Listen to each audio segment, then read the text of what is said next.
ঈদের দিন আসলে আপনি আপনার ওয়াইফকে মাস্ট একটা বিগ অ্যামাউন্টের সালামি দিবেন। অনেক স্বামী আছে দেখবেন সবার বেলায় তার পকেট ভর্তি টাকা বের হয়, আর বইয়ের বেলা আসলে স্বামী হারকিপটা হয়ে যায়। স্বামী আছে না নাই?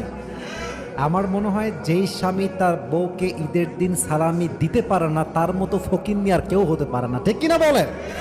অনেক স্বামী আছে দেখবেন 200 টাকা 500 টাকা সালামি দেয়। আমার মনে হয় যে ঈদের দিন প্রত্যেকটা স্ত্রীর জন্য সর্বনিম্ন ঈদ সালামি হওয়া দরকার 1000 টাকা, ঠিক না?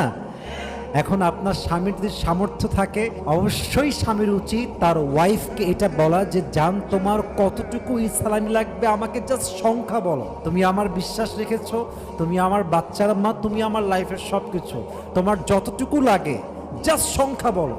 তোমার যা লাগবে আমার সামর্থ্য অনুযায়ী আমি অবশ্যই দেওয়ার চেষ্টা করব, ঠিক কিনা বলে?